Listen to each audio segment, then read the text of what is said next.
What's going on, guys? This is Tanner Katowski from the What's Up Dogcast. I'm here with Steve Katowski, as well as Steve from NitroK9. How are you doing today, Steve? Doing good. How are you gentlemen doing? We're good. We're busy, busy, busy. I know you guys are too. Same old. Yep. Yeah, raising puppies and running the training facility. It's busy. It is very good. It's good to be busy. You won't hear me complain about it. I enjoy it. Well, I mean, I'd rather be busy and doing what I love doing and, not being bored, right? Right. Absolutely. Yeah. It's Changing always lives and having fun. It's always good to be busy than completely slow. So that's always a plus. So kind of we're going to be doing the Facebook Live stuff here in a few minutes. I want to start out and go ahead and bring out some questions that I actually people had asked on our on our Instagram page yesterday before we get into the Facebook Live. And I really wanted to. There's two kind of different questions, and they're kind of far and in between from each other. But I think that you can touch on both of those, and we'll give our insights on it too. The first one, I actually have seen this a lot, just in people asking me and talking about working dogs and things like that. The first question I got on the Instagram was, are personal protection dogs supposed to be aggressive dogs? Am I answering this first? Yeah, you'll go ahead and answer it first. Well, I mean, it makes me think of the term controlled aggression, but then I think that also depends on how you define aggression. Right. So I find that to be a complicated one. If I'm talking to guys like you that understand the dogs and the drive states and how all that stuff works, that's one thing. But when I'm trying to put it across to average folks, I really try to discourage words like aggression. Right. Yeah. Even with a trained protection dog. Right. A lot of people will confuse aggression with even with protection, and they'll confuse protection with aggression. I completely concur. Mm-hmm. That becomes a big problem, especially when someone's looking for a protection dog. And I know that you write a bit of stuff as I do, and you go into that and talk to people about it, and work hard to clear it up. And I think that's an important part of being a trainer of protection dogs, because a lot of people will put out there and say, hey, we train, personal protection dogs, and they end up with a dog who's sharp, or a dog who is, you just use the word, I love it, is uncontrolled. And that becomes a problem. I watched a video that you posted recently with your, which once was a pup, now as a young dog, and looks absolutely phenomenal. The call out was fantastic after the send. Thank you, Steve. It was really, really nice. And that takes a lot of work. And I think, and I'm going to let you go into this, because you just recently worked her from a puppy, and I got to see her as a puppy on some videos that you sent, and some different stuff that you ended up publishing. But you have to start with the right dog. And I think that's where people miss it. And I think, like, people will come to me, hey, I have a German Shepherd dog. Can you turn this dog into a protection dog? Or I want this dog to do protection, or, the different phraseology that they use. And that's not always going to be the case, whether it doesn't matter what pointy-eared dog it is. Insert any dog you want. It has to still be the right dog, because every Malinois isn't going to be a protection dog. Every Dutchie is not going to be a protection dog, and every German Shepherd dog is not going to be a protection dog. That and let's not even go into the other modified ear dogs.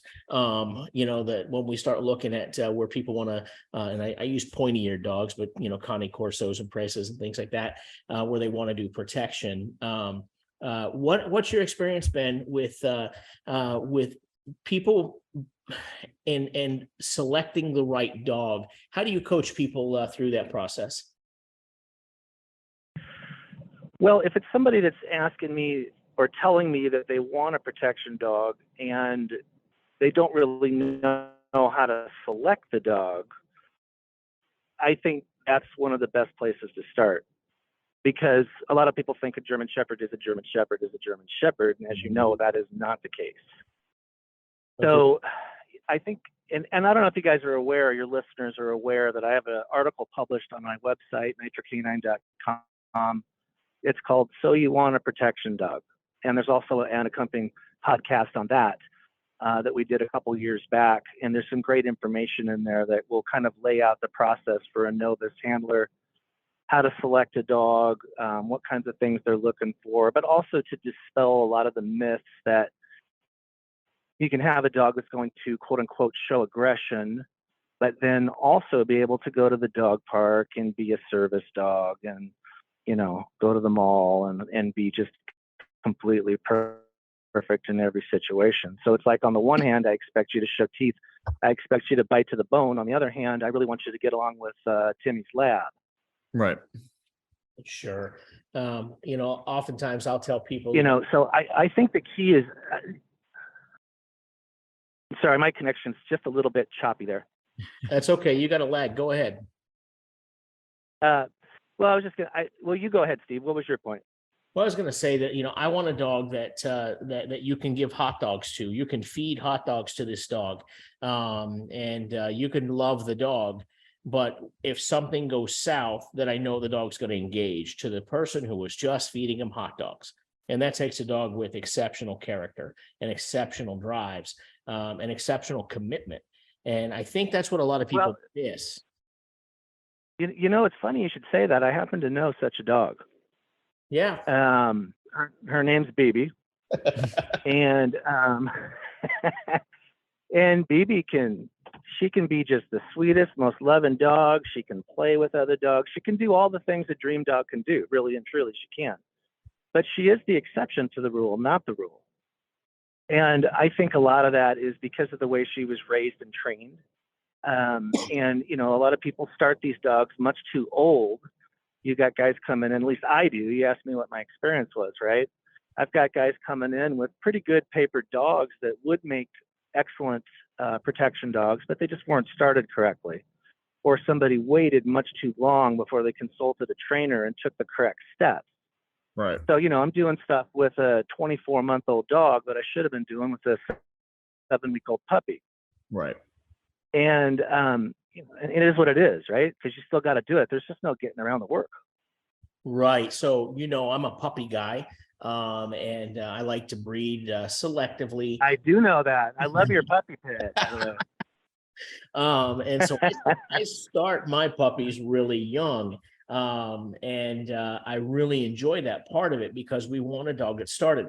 For me, and I'm going to ask you what you see, but for me, the number one mistake that I see when someone goes out and I'll just use a German Shepherd dog.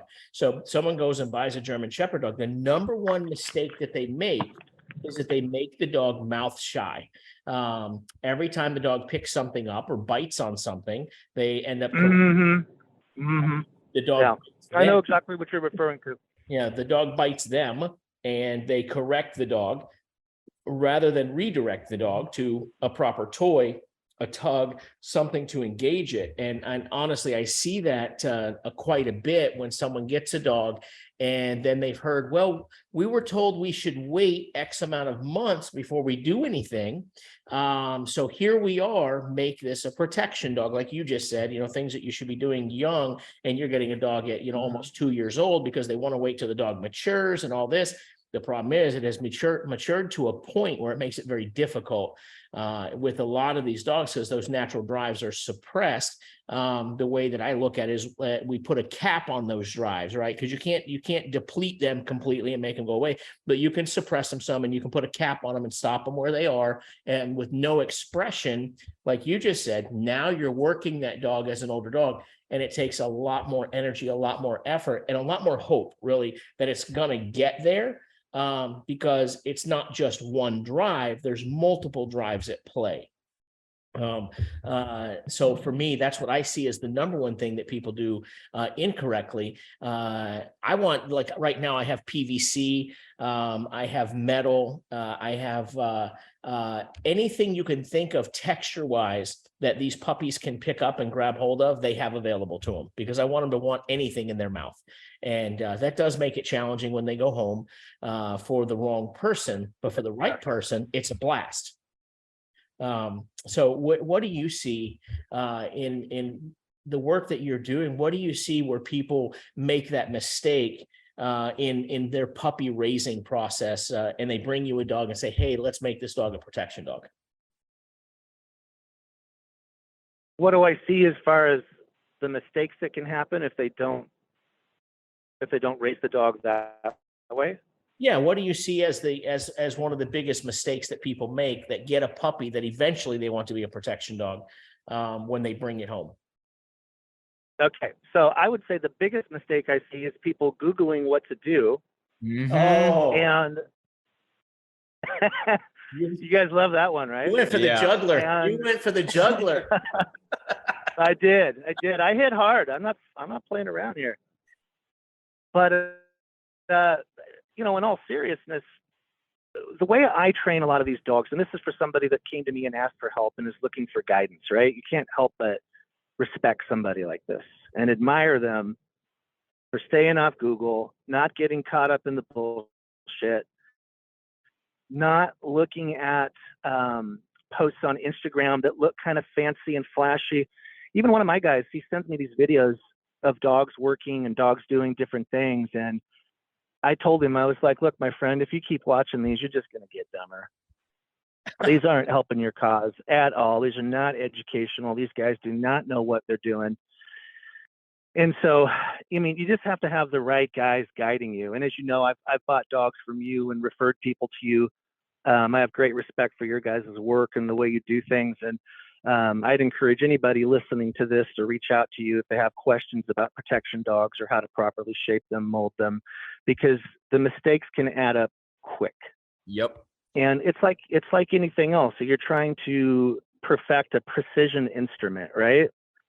So I want to take all the proper steps along the proper timeline, execute things accordingly, have someone there who know how these things come together, who can guide me and guide my steps. Yeah, absolutely. I'll say this. I think the number two thing that people do wrong is they don't expose their dog, and they look at socialization as a bad thing because we want dog to have an apprehensiveness towards people, which then can evolve into fear, and that's not what we want. Well, or they go the opposite way, and they go too much the other direction. Yeah. Sure. And now here's how I do it, guys.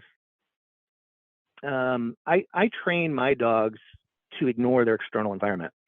And so wherever I take the dog, I expect the dog to be focused on me unless I give a release or some other type of command such as this, so that my dog isn't constantly triggered by other dogs and noises and sounds and differing environmental pressures.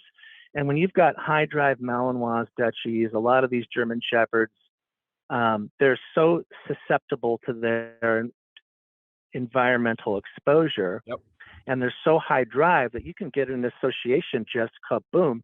And now it's a fear, and now it's a deeply embedded fear being amped up by a prey drive. And it's a hell of a mess. Am I wrong?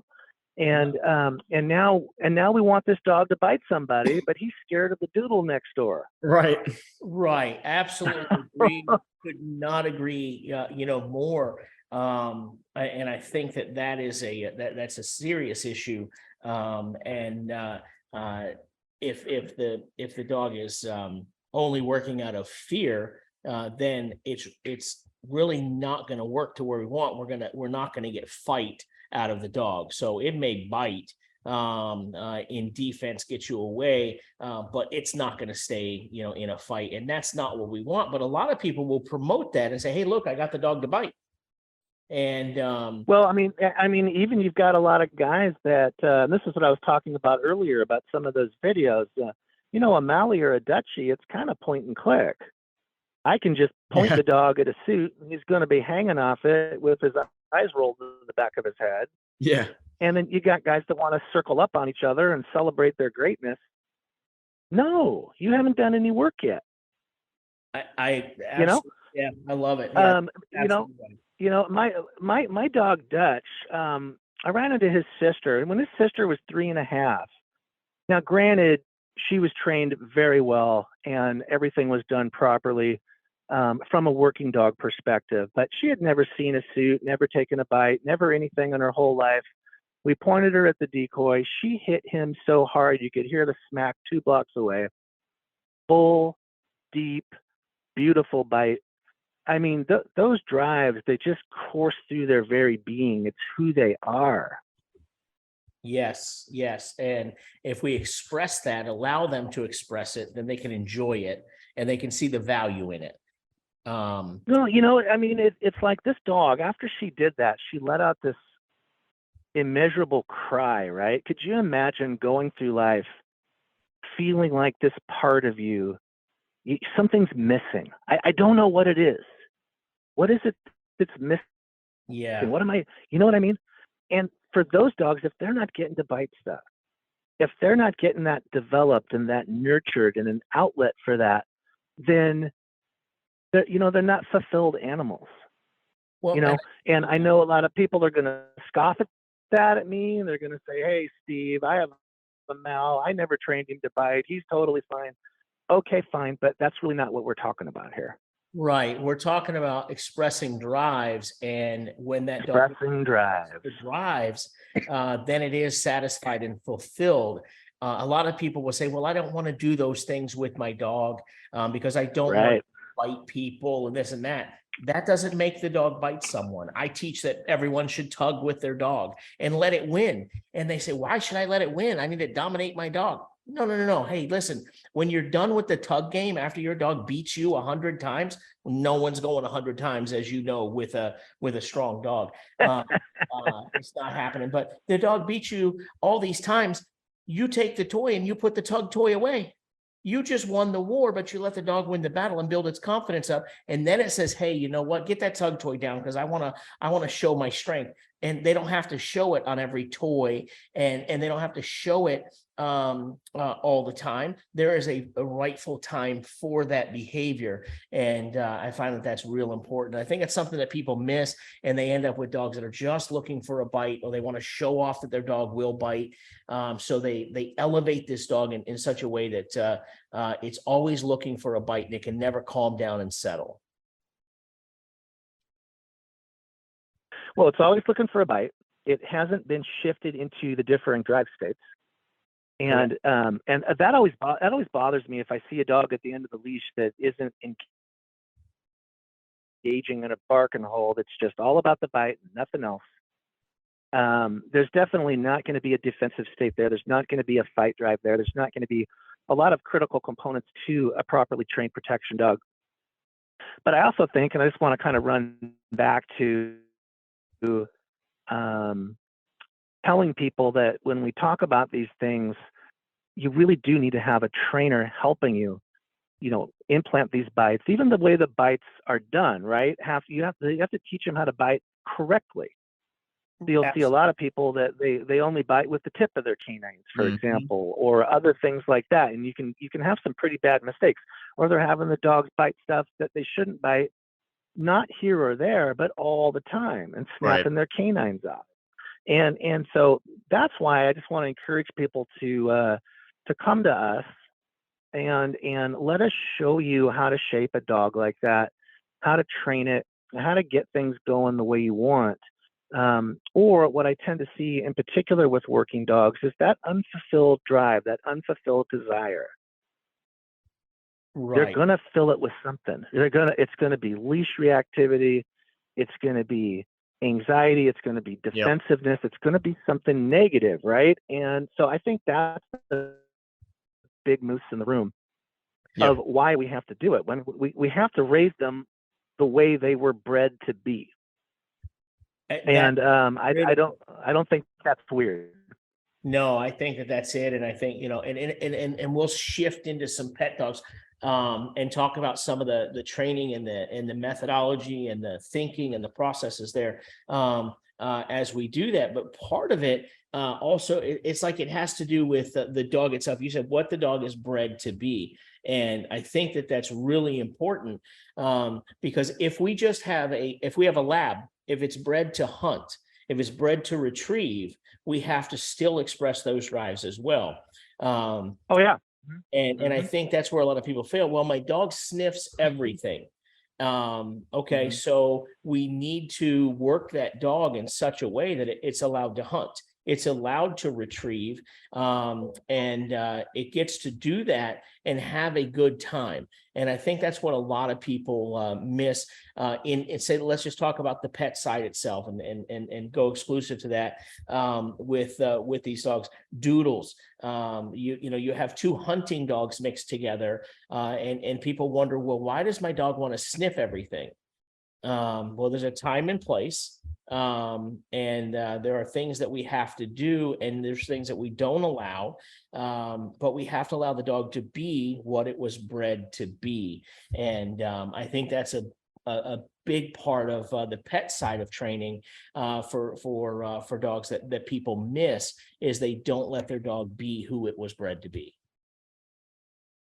Well, I'll tell you, I mean, I completely agree, and I'll expand on that further if I may. Oh, I please. feel like almost if not all the breeds were once bred to perform specific tasks, specific actions that are amplified by their internal drives.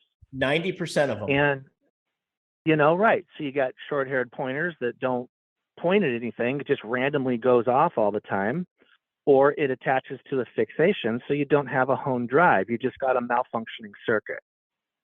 And almost the same thing with the doodles and just all of them. Well, So if we aren't, let me just say something about the doodle. So you take a doodle, and just to interject, and I'm gonna let you go on, but you take a doodle so people understand what they're looking at, because they just look at it's a doodle, it's a doodle, it's a doodle. No, it's a Labrador. It's a golden doodle, it's a doodle, it's a Bernedoodle. There's something else mixed in there with the poodle. And the poodle was not just used because it's hypoallergenic, that is a hunting dog. And I think that's what people forget. It's not just Fifi with balls on its feet and a cute haircut. That is a hunting dog that people need to respect. So go ahead, because I want to make sure that I interject that. Yeah, well, I appreciate the point, and they were. I do think one also has to look at all of the different bloodlines. You got show lines, you got working lines, you got doodles that could be in the F1, F2, F3, F4, F5. They could be at different levels of hybridization. They could be partway down. They say it takes 10 generations, right, for a doodle to fully become a doodle. And so when you're dealing with hybrid breeding like that, you've got a dominant and a recessive gene acting there. And these dogs tend to be fearful. They tend to have, they tend to have behavior problems.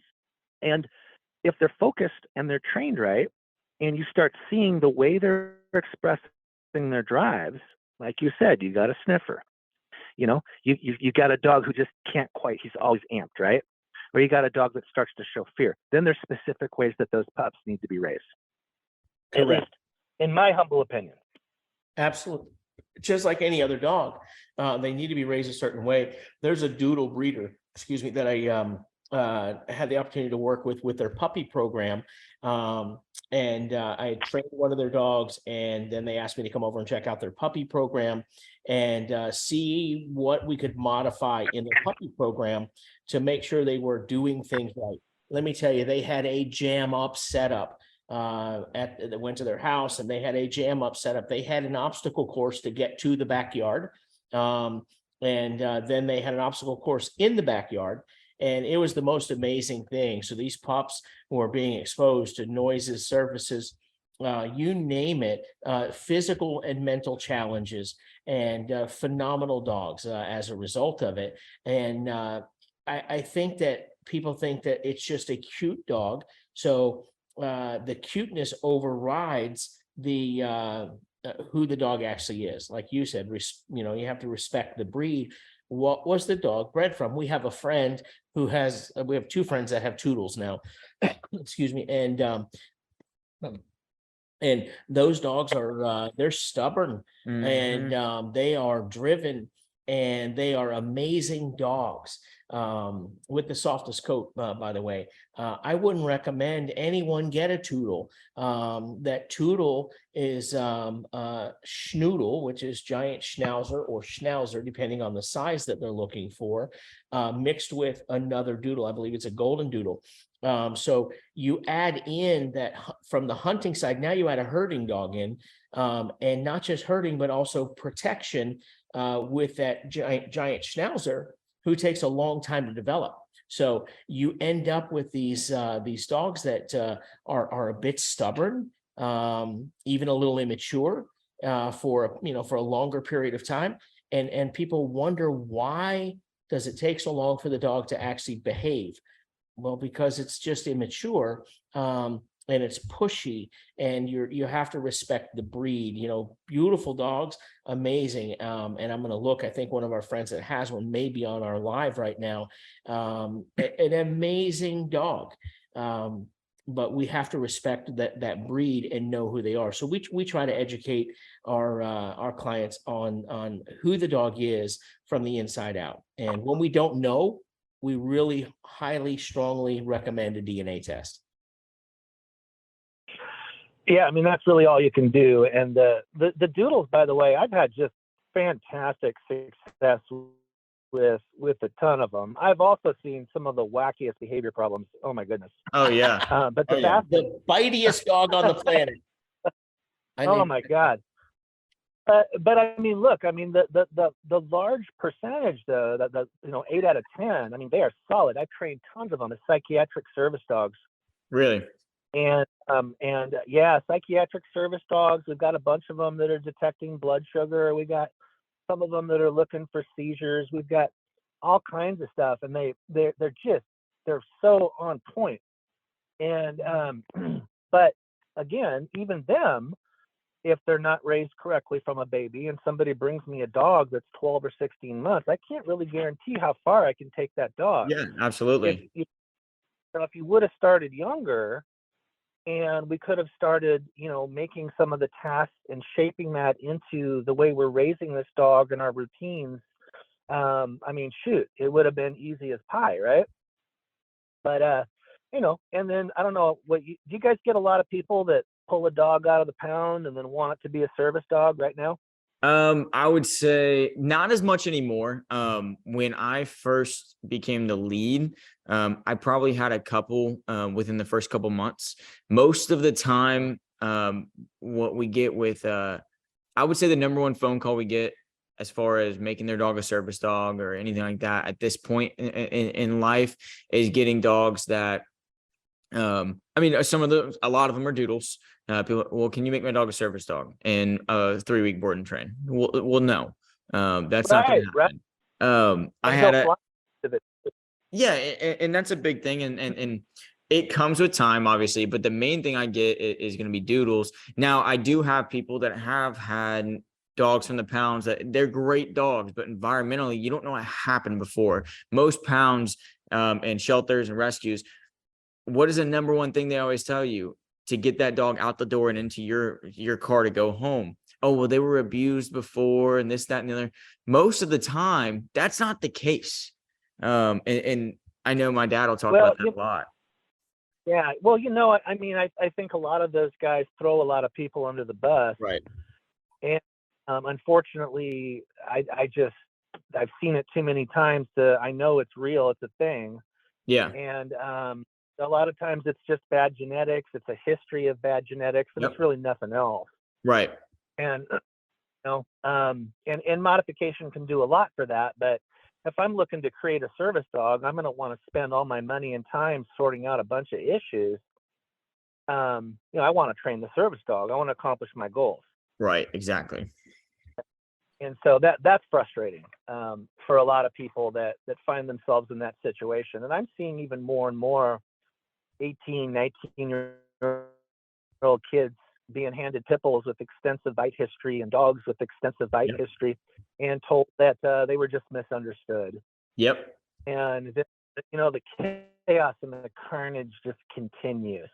Yep. And until they find themselves, at our doorstep. And now we got to sort out a giant mess. Right. And that's just people are being treated that way. But I guess you could argue, well, if you were to say, hey, we know this dog isn't stable, we know he's bit people, who's going to take him? Right. Exactly. And so I do, on the flip side of things, I understand why they do it. And we've talked about this before on another podcast, but it's one of those things where we understand why they do it. It's to help these dogs go to better homes that they think will take better care of them. But unfortunately, they're failing the dog at that point because they're not telling these people, oh, okay, this dog bit a kid, this dog bit another dog, this dog did this, that, and the other, or whatever the case may be. And then these people are having to experience it on their own, and they're failing that dog. Yeah, and I think too, a lot of people, the reason they're getting a dog is they're trying to bring a joy into their life, not Right. a source of stress. Exactly. Nagging, Exactly. So let's talk about something that hits home with me. As far as methodology of training, we look at some things that are very, very much similar, that cross over and mesh together. And there's some things that we look at that we don't do the same. And not that I'm in opposition of it, because it's things that I use and do. But let's talk about the dreaded. So wait a minute. Are you telling me that we don't parrot each other identically? Wait, is that what you're saying? So does that mean we can still be friends? Because we can be friends for years, and we can have great conversations. I thought we had to completely and Facebook Live. Okay. You're making me point a little there. So the world knows where I am. I am not opposed to an e-collar, or I'm not opposed to a prong collar. I'm not opposed to a lot of equipment. Well, I'm opposed to equipment as a single modality of training. I feel like every dog is different. Every human is different. And I'm well versed in training with both an e-collar and a prong collar, although I don't implement them as a routine part of what I do with every dog. In fact, I'll throw this tidbit out because this is fun for you and for me, because it was a mutual friend of ours who asked me to do something. I was one of the first people that certified with Herm Springer and IACP. And I'm not a member of IACP, but I'm one of the first people in the country. In fact, I was the second person to do it, at the behest of Herm Springer, to take the test as a humane. I have a certification as a humane user and instructor for prong collar use. And that's kind of cool, even though it's not a tool that I use every day with every dog, if that makes sense. Same thing with an e-collar. There's a reason and a time for it, and we agree with the way that e-collars should and should not be used. It should be used as an overlay for a dog that has trained in obedience, and I love that idea.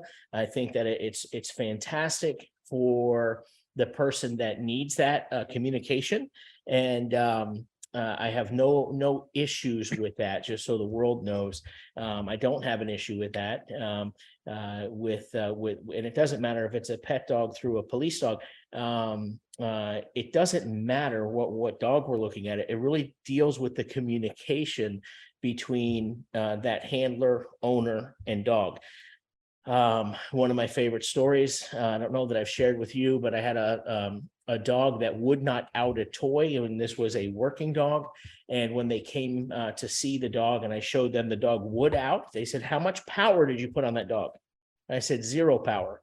And they were really amazed because they couldn't believe that I didn't use an e-collar and just zap the piss out of the dog. That's not that didn't make sense to me. Instead, I built a relationship of trust and trade with the dog, hope over reward, and the dog would successfully out every single time, and not get another toy in place of that every single time, because it was hope over reward, and we built a relationship based on that.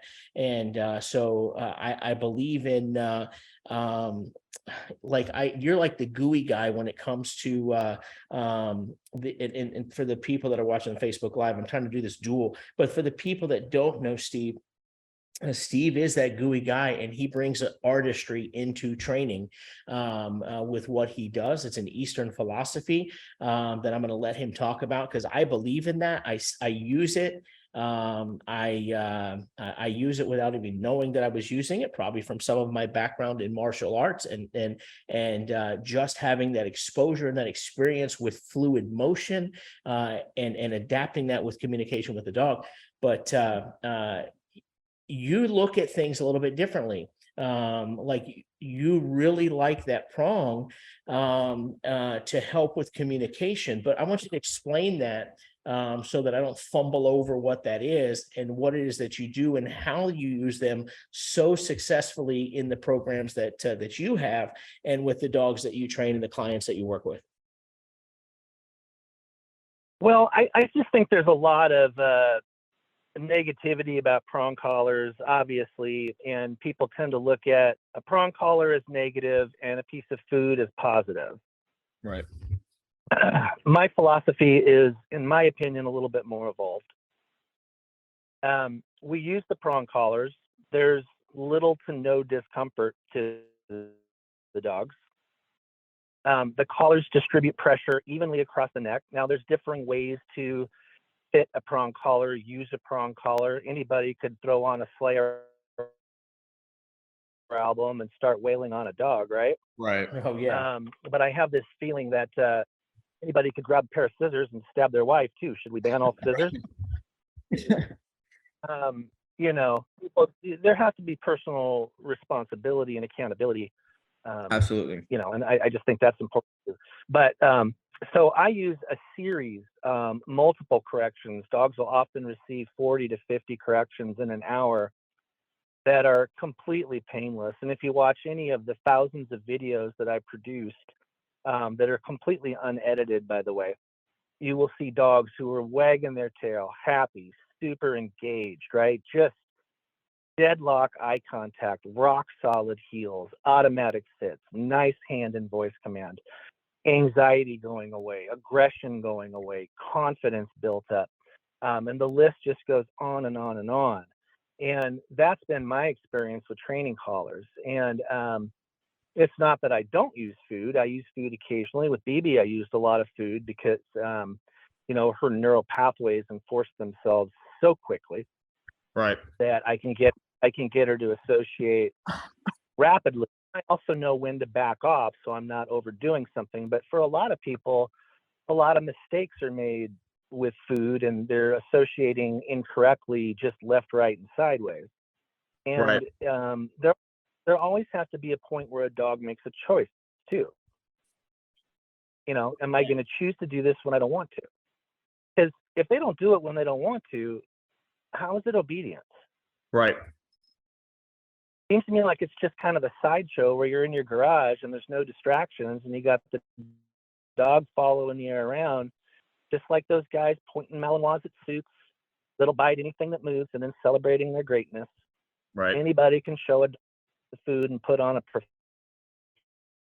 performance, but true behavior and true engagement, true relationship with your dog requires trust, and absolutely, it requires a real bond. And that's what I accomplish with my training style. And for your audience or anyone that would like to learn more, NitroK9.com. If you go to my Instagram at NitroK9, I have a link tree there that shows all my articles. I have 50 articles, 75 podcasts. I have over 10,000 videos. I've covered just about every subject in the dog training industry, and I've either written about it, posted behavior slides on Instagram, or I've lectured. And I'm happy to talk about it. I'm happy to give you mountains of evidence. Now, there are some dogs that like firmer corrections. Sure. I have literally seen dogs that if I don't pull it firm, they're just not reacting right. And if I pull it just right, just firm enough, I think that dog might consider grabbing its own nipple. Exactly. Okay? Exactly. Because You know, it's like I hit like the it needs sweet it. spot, babe. Like it just, yeah, it's a tough animal. It wants a little bit of pressure. It's not hurting it, right? It's not none of that stuff. Some of these dogs can be kind of masochistic. I've seen dogs where if I even did so much as just gently turn my wrist, the dog sits and looks up at me, and that was literally all the pressure I needed. It was perfect. Here we go, and everything in between. So I just think with training, right? And there's a lot of different ways. Like you got bark busters, you got the guys that do all the fear stuff that scare the shit out of the dogs. There's a million different styles of e-collar training where you low stim them, you zap them, you feed them a treat, then you zap them every time. You know, same thing with the balance trainers, same thing with the all positive nut jobs, all this kind of stuff. And those all positive guys, when they're not circled up jacking off on each other, I feel like there could be good conversation possible, but they are just so self-righteous and awful. And Well, I like to I hear you. keep things real.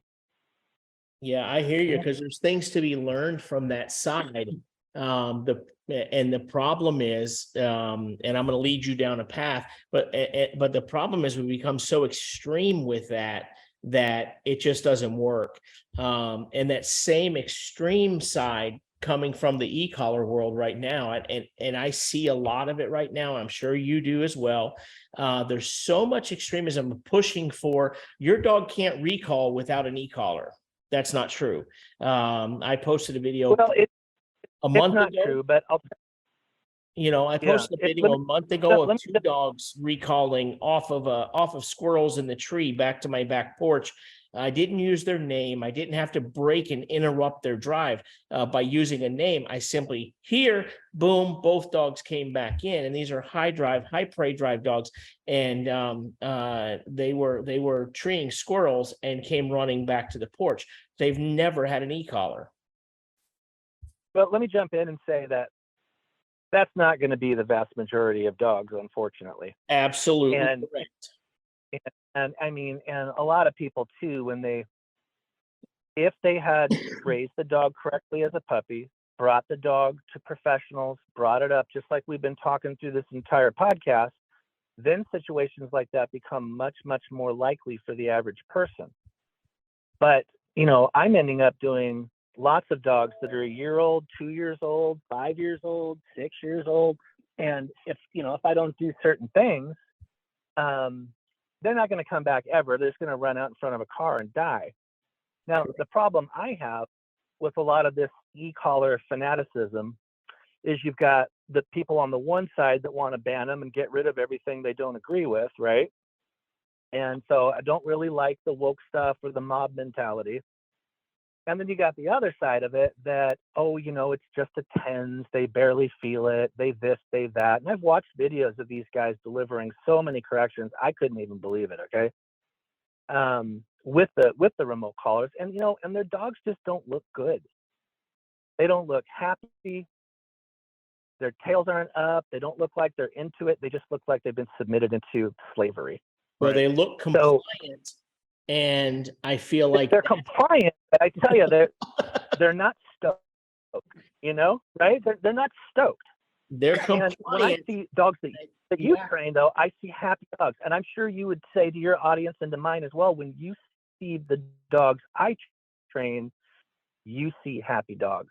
Right. Even with Baby, when she recalled, right, tail up, happy, paying attention, went in center, hit the video. I encourage everyone to go find that video on your Instagram or wherever else you have it, because they need to see what that looks like and see the happiness. So for anybody looking for that video, it's on my Instagram page. There's a cover sheet that says Protection Dog Demo. That's how you'll find it. Yeah. And I'm gonna show some other stuff here. Recalling with an e-collar, recalling without an e-collar. some steps to go both directions, depending on the dog, depending on the situation, depending on what we're faced with as professionals. As you know, situations and circumstances are going to vary. Things that we come across in our profession are different. I have people nowadays that, you know, there's almost a disdain for expertise. And they'll pay for classes and they'll come in, but then they're spending all their time on fucking YouTube. Mm-hmm. You know, and I don't see how, you know, what's that old saying I used to say? You can only have one master. You can't have 5 masters teaching you 5 martial arts. How's that supposed to work out for you? Right. And so you know, people's heads just get full of all kinds of stuff. But the main things I see are just all these fear cards being played, right? You know, you need to be afraid of the prong collar, afraid of the e-collar. I say you need to be respectful. You need to go to professionals, not just use them willy-nilly. You need to have someone help you, Right. and then everything will be totally fine. And there are certainly dogs that, you know, they're never going to come back without wearing a remote collar. They're never going to graduate out of it. They're just not. And then there are dogs that will, right? And then there are dogs that won't need an e-collar. So we all know it can go any number of ways. I think it's about knowing that every dog, every situation, every owner you're working with, that they're all different and one shoe doesn't fit everyone. And it's trying to find what works for each individual dog and person in a way that stays positive, stays upbeat, addresses the dog's internal drives and needs, and gives focus and outlet for the raising of that canine. Wouldn't you think so, Steve? I agree. So agree with that. You have to have a relationship. You have to work it through. And so I'm fortunate with my dogs. I've raised my dogs that I have in my home. I have 4. One of them I imported from Europe. The other 3 I raised from puppies. And so with correct. Can I jump in right quick? Yeah. Let me jump in right quick. I apologize before I lose the thought. Steve is fantastic about relationship. And I just wanted all you guys to know, on my link tree on my website, I have an article called Relationship, the Ultimate Motivator. Now, relationship will also go really well with why I use a prong on every dog. Those are 2 articles that are published. I've had over 10 million views. They've been shared all over the world. I hope everyone will take a look. And I just wanted to throw that out there, Steve. Thank you for humoring me.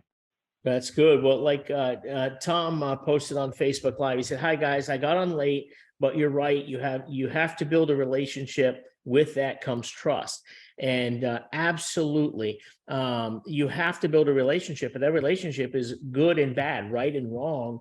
Don't do this. Do this, and there has to be value in the relationship. Otherwise, it doesn't work." A relationship, and we can build relationships that have no value. I mean, let's you know, we can be honest with that too, because that happens as well, right? That's real life. People will build relationships based on nothing but fear. But how does that really work in the real world? And if we look at, and I always tell people, you know, you need to apply relationship values to your relationship with your dog, and not in a human sense, but the values of relationships in general.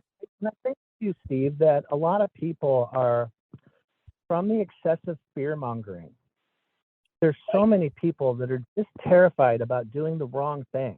Yep. I have some folks that came in the other day that literally kept their dog inside for the first 8 months of its life. In some sort of misguided idea. I know, you can't make this stuff up. In some sort of misguided idea that they were keeping the dog safe because of the vaccine risk, and that there was too much the dog could get exposed to. And I go, how did you get an idea like this? What, you know, why would you do something like that? Oh, the vet told us. I said, the vet, right? So I think there must have been a miscommunication somewhere down the pipe there. Right. So you've got. I don't into that. I don't think. I'm going to go. Yeah, I mean, I don't think a lot That's of people are qualified to give lectures on behavior, but they wouldn't say something like that, I don't think. Well, here's what happens is a lot of times veterinarians will tell you to, you know, to shelter your dog in place until it has all of its vaccines. Well, the reality is after it has 2 rounds of vaccines, and that's even questionable, right? 1 round could be enough, 2 rounds, and then we have that booster in there, the first booster at least. I don't think that we have to wait till 14 weeks or 12 weeks, 14 weeks until we get a vaccine for rabies to go out in the world. Can I turn your audience on to somebody? Yeah. So if none of you guys have heard of a gentleman called Dr. John Roberts, and Dr. John Roberts is in an active lawsuit against, I think it's Banyan Pet Hospital. He's one of the big purveyors in the United States right now for the titer test. Yes. And the titer test, what that does, right, is it shows whether or not we have adequate levels of inoculation. And it turns out that for the vast majority of dogs, we're pumping like 10 times more of that crap into their bodies than we need to. Yeah. And so I try to encourage my clients to titer test. Well, and you get so much immunity from already inoculated parents to a puppy. Sure. That, you're covered pretty well. There shouldn't be any reason you can't walk the dog into the Best Buy, okay? But again, it's all the fear. We need to replace fear with knowledge. And we need to be the ones that are educating people and helping them feel safe about the decisions that they're making with their dogs. Yep. For a lot of people, it just comes down to just good old fashioned, am I caring about this dog? Am I doing the right thing? And, I really want to make sure I'm addressing that for my clients. Right. And I want to see puppies get exposed early. So you have a window from about, 6 weeks to 14 weeks that you have a great opportunity for exposure and learning, because you're going to have a fear stage that's going to kick in early. They say 8 to 10 weeks, but realistically, we start to prep those dogs before that. I start, 5 weeks with some pretty heavy exposure, tying a large empty bleach bottle that's been cleaned, obviously, to a tug toy that the dogs seem to like, and then I'll drill holes in that later, and I'll put food in there so that they're not afraid of large moving objects, right? So I don't start with the food. I start later with the food portion of it. I started yesterday with the food portion with them. But first, it was just dragging this bottle around on a flirt pole with a rope that was already attached to it. So they get that. Then they see the bottle. Now they see bottle, and now bottle is food, and now they're tackling the bottle. And if we don't do that early, then we lose an opportunity to imprint them with what they need to succeed in life. And you only have up to about 14 weeks or so to really start that imprinting. So we have to get out of the house. And if we're going to stay in the house because we fear rabies, right? And that's what I was alluding to before, 12 to 14 weeks with rabies vaccine is what most vets do. And we can't shelter the dog completely. What we can do is recognize a rabid raccoon and make sure that we, dispose of it properly if it comes near our dog. But we know what rabies looks like. That rabies vaccine protects them from, getting rabies from something that's rabid. You're not taking your dog where there is something rabid. If you are, shame on you. But you should. Well, I can tell you, Steve, in our state, we haven't seen a case of rabies in 160 years at least. And, I think you've got better odds of winning the lotto there. And, yeah. you know what I mean? I just think that we have to balance some of this fear with just some reasonability and. Yeah, so I'm not going to but I get what you're saying. I'm not letting other dogs come up and sniff on my dogs, on my puppies. I'm not letting them go sniff on strange dogs and things like that, because there are transmissible diseases, Bordetella, different things like that, different issues they can have, but they should be exposed and see the world from a safe perspective, right? And that's what makes puppies good puppies and also good dogs. And also, how else are they going to get some natural immunity? Right. They're going to get some natural immunity by out in the world and breathing air, and rubbing their feet in some dirt. And And I in mean, the when we dirt. were kids, we used to play dirt, right? And we used to get Drink dirt out of the under our hose. Yeah. fingernails. And drink from the hose. You My know, mom would put us out and tell us, "You've got the drink hose." the hose, right? So I Oh get, my God, I it already makes feel Joe perfect Rogan. sense. I got microplastic in my blood. So, so now we look at developing a puppy, and one of the things that I always say, you're not raising a puppy, you're raising a dog. Because it's There you only go. a That's puppy a for a fact. short period of time, and it's always learning. And so you're not raising a puppy, you are raising a dog. My goal is to raise a bomb-proof dog from puppy stage. I enjoy that. I have a lot of fun with it. Obviously, if anybody that is watching, scroll back through our Facebook, take a look at what I do with puppies and how much fun I have doing that. And what I actually expose them to, some of the craziest stuff you can imagine. When I put puppies in the shower and I run the shower while they're eating, or spray them with a hose while they're eating, people think I'm crazy. But you know what? I sent a dog out. We had a storm here, and it's been 3 or 4 weeks now, but we had a crazy storm. It was really cold. The whole country got cold, I think. You guys got blasted by it. Yeah. In fact, it knocked us off our first opportunity to do a podcast with you a few weeks back. And that same storm was here. We had rain and we had hail. And I sent a dog outside, not to go outside, but just, hey, check it out, buddy. And he just went out on the porch. Well, he decided to jet off of the porch, because we told him to, but because he wanted to go see what was going on. He had to pee, and he went out into the hailstorm and peed, and then came back. And he gave us the funniest look as he approached the back door, because we're standing there going, "What are you doing?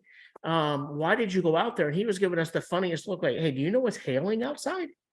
And but he had no problem. He went out and he peed and he came back. So when I'm taking puppies and exposing them, and I'm using that drive for food to help them get through, because they want to eat, and I'll spray them with the hose in the air like it's raining, or I'll put them in the shower and feed them and run the shower. People think, "Oh my God, you're so crazy." No. We live in Florida. You're out in Seattle. You know rain probably better than we do where we are. We want dogs that can go into those environments and do very well, and not have fears. So we have to look at that early. Then we have to develop the dog from that point on. One question I get all the time, and I'm gonna ask this of you: when should I start my dog in training? Well, when I tell people I start about 5 weeks old, they look at me really funny. And then we just continue training from there. How do you do with training? What do you recommend to people to come in and start training with you when they're looking for let's talk about a pet dog, looking for obedience and looking for exposure? When do you recommend they come in and start training? Well, I usually start pups at around 12 weeks of age. And if I've talked to them prior to that, we're doing all the exposure work that you're talking about. And I usually coach them through that over the phone, or we do a Zoom lesson or something like that. Usually by the time people find us, the dog's already between 12 and 3 months old, or 12 weeks, excuse me, and 3 months ish. So it just depends, how old the pup is when I get it. But generally speaking, I'll recommend 12 weeks, and they seem to do fine. Gotcha. Obviously, like if I was doing a litter of working dogs or a litter of service dogs, or any dog really, you start at 5, 6 weeks. You start with the sound desensitization, if you like. The way you structure it, if you know how to do it, isn't as important as the fact that the work gets done. And a lot of them don't really do much except potty train the dog or whatever. And most of their dogs turn out fine.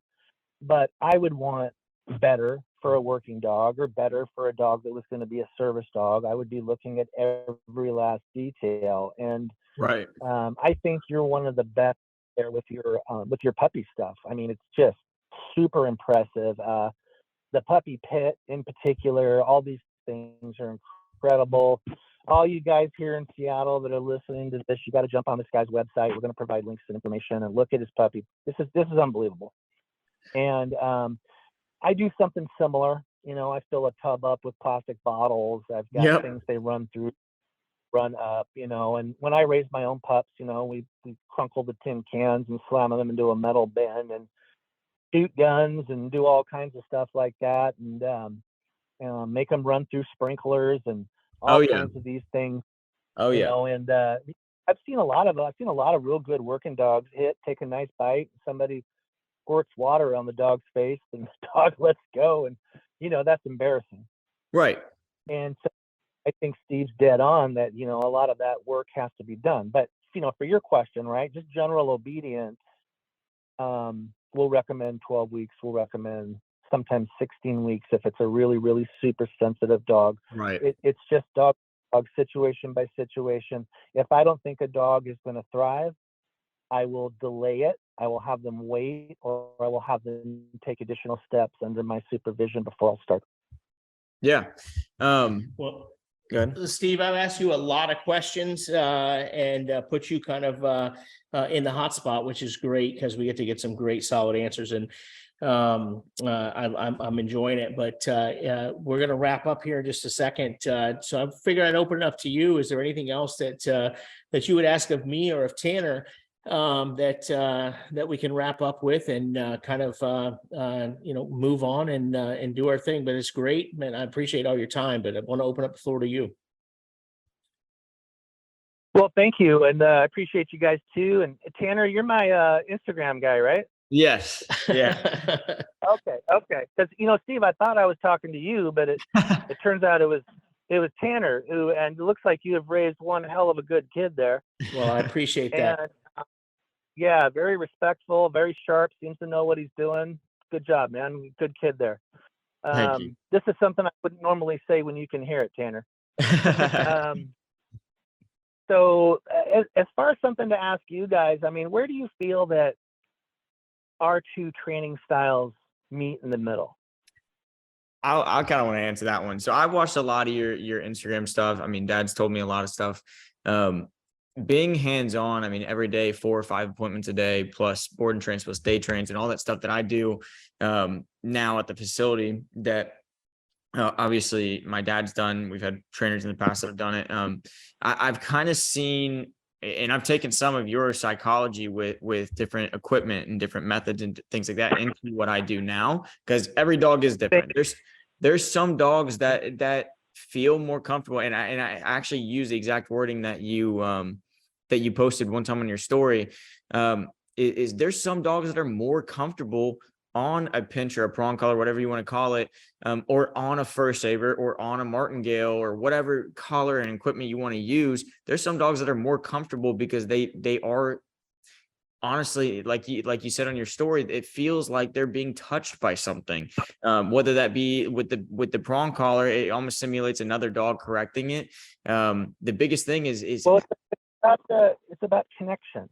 Right. It is. And that's a big thing. If I jump in real quick. Yeah. The prong collar, right? I've used it successfully to battle absolutely crippling anxiety. Right. Severe cases where you get a nice, gentle massaging rhythm. You know how to respond when the dog exhibits the behavior with the right leash movement. And you could use the word correct. And you start to help bring that down. But don't we have to get rid of the word correct with some of these dogs, Steve, and start using the word communicate exclusively? Because I feel like that's where we overlap. I absolutely agree with that. Yep. I think that it's just this word correction is so associated with a bunch of negative garbage that it just isn't. Yes. It's not like we're player albums and wailing on the dogs. Right. I don't know about you, but this isn't successful. Yeah. We do well and people want to come to us because we are excellent and we care about what we do and we're looking at the details and the dogs thrive. Right. They do. I think that the key is your question, is where do we overlap and where do we see those things? It is the communication with the dog. And what I think gets me the most is when someone else sends a dog away from their facility and says, we can't help the dog. and the dog comes to us, or the owner says, we've tried other things, but we've not been successful. What can we do? Well, we increase communication, and whatever that looks like, and making sure that the human connection is there with the dog. And I think that is the most important part, because I'm not going to send a dog away to be euthanized, or to be excused to go to the pound, or to be excused to go to a rescue, until we've tried all means of communication between that human and that dog. And there's not a one size fits all, as far as humans and dogs and communication, right? We have to teach them what that is. And I know that we agree on that, because we work through and we really build communication and relationship with people. And there's I think for me, as I try to not do it each time with a prong, but I use a fur saver because I'm very comfortable with the use of a fur saver, and I think that, and if I'm being honest, some of that probably comes from pressure from the community, and I'm being honest, some of that comes from pressure from the community, because we have a community that gets so focused on force-free. Well, it doesn't mean that we're forcing a dog because we use a prong. And I think that is the most nonsensical thing ever, is to say that that's forceful. It's not. It's good communication, because you don't have to use the damn thing for force. And I think that's where I have the biggest issue. That's where you and I overlap for certain, except for I pull back from some of the equipment because of the optics. Well, I feel you. Now, I, however, have refused to do that. If I did, a lot of these dogs wouldn't make it. For a lot of the dogs that come through Nitro's doors, this is the last stop. This is your last chance. Sure. Right. We've tried the fanny packing and the group hugging. We've tried, we tried to medicate them. Did you sing Kumbaya? You're right. We've done a balanced method. We've tried an e-collar. We've tried this. We've tried that. They've tried heavy force methods. They've tried all kinds of things. When they finally land at my doorstep, I nurture communication, Steve. Yeah. And bring these dogs back. Now, my dad was a trainer for the Air Force. He was sort of like a Jack Reacher guy. He was an MP. He trained with choke chains exclusively. So I have a lot of knowledge in their use. I've studied the Kohler method very intimately. Sure. And I mean, that's probably a conversation for another day, but I do things a little different. I find I can do more with less leverage with a prong collar. I think they're a gentler tool overall. And, but if you've got the skill working that thing and you can get the moves right, you're above me on that one, my friend. My dad was masterful with choke chains, but I also felt like he had to use a hell of a lot more leverage than I do. Gotcha. Speaking to the Kohler method, Kohler wrote so strongly and so harshly because he felt like people would only follow 10% of what he said. And follow through his 10%, which you see is correct, I see is correct. Kohler wasn't wrong, right? That's I think that's a great discussion for another day to dive into that. But to answer, that's where we overlap is communication, and effective communication is the key. That's what saves dogs. That's what keeps the shelters empty, and that's what helps people. Yep. And I think that's critical in what we do as professional dog trainers. And I think we have to continue to answer that call to make sure that that's what we're doing, being true to who we are.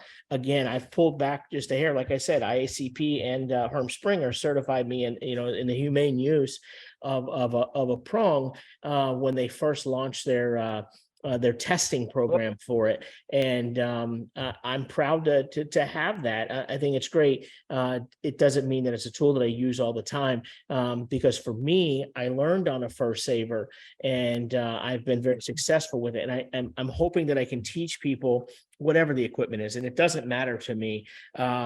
It doesn't matter, but we're going to learn communication, and we're going to learn how to be good leaders and be loving leaders to their dog. The other thing that I'll say, and where we overlap, is in your Eastern philosophy of movement and communication. I am huge on that. We teach the flowing movement with the dog. I believe that that is absolutely critical. They see our body language before they hear our words, and when we can get communication to a level where they're reading our body, and they understand that and they're comfortable with it, that is absolutely critical to having a good relationship with the dog, because we shouldn't have to tell them all the time what to do. They should read our body, understand what we're doing. And if we teach them what that looks like, we hone in on their natural abilities instead of just holding a treat in front of their face, then we can do very, very well in training the dog. It's training the human that becomes the more difficult part. And I think that's that's just where we are every day, and that's what keeps us rocking and rolling with what we do, because humans need the help, more so than the dogs do oftentimes. Yeah, I'm with you, my friend. I mean, I really felt your sincerity and your heartfelt plea almost about the food trainers and the way they can be so negative at correction. And I just wanted you to know that I feel that too. I get that, and I just tell people, look at the videos, dive into the philosophy, look at people I hang out with, check out Steve Katowski, check out What's Up Dog Florida, look at the website, look at their podcast, look at their Instagram. And, because, people are going to know you by who you hang out with, who your friends are. I can't think of better people. Well, Steve, we're going to let you get off here and go enjoy your evening out there in Washington. We've been here. I'll let Tanner do his wrap because he has his own little can thing. But I'm going to tell you, this is my friend Steve Walter with NitroK9. And Steve, it's a pleasure always to talk to you. I'm glad that we got to do a podcast together. You were gracious enough to let me do one on Nitro, and I appreciate that. It was a couple years, 3 years ago, I guess now, maybe longer. But I appreciate you, brother. I enjoy watching your work and what you do. And I'll let Tanner give us a wrap and let you get on with your evening, and we'll wrap it up. All right, sounds good, Steve. All righty. Thank you for everybody watching. Steve, do you have anything coming up on social media, any events or anything you guys you kind of want to put out there? Where can we find you on Instagram, Facebook, and then what is your website? You're going to find us at NitroK9. We post 3 to 8 stories a day on Instagram. We're doing 3 to 4 posts a week. Most of our posts are interactive. So we're asking questions, asking for feedback. We're covering different aspects of behavior, different equipment, different industry trends, all things canine. You're going to find it there. The Facebook is /Facebook. It's facebook.com/NitroK9. That's that. Website is NitroK9.com, NitroKanine.com. That's where you can find the articles, the podcasts, and links back out to all of our social media. Awesome, man. Well, thank you once again so much for coming on the podcast. We're going to have to get one sometime down the road with just talking about service dogs and all that fun stuff. Cause I know you go into depth, and we were kind of talking a little bit while Steve stepped away. But we're going to have to definitely do that. But like I said, thank you again for coming on. It's been a pleasure. Yeah. Anything else you want to add, Dan? No, man. Enjoy your evening. Thanks so much for hanging out with us, Steve. We appreciate you. All right, Steve. Thank you, Steve. Thank you, Tanner. I appreciate you guys. Absolutely. Take care, brother. Thanks, guys. All right, cheers. Have a good night.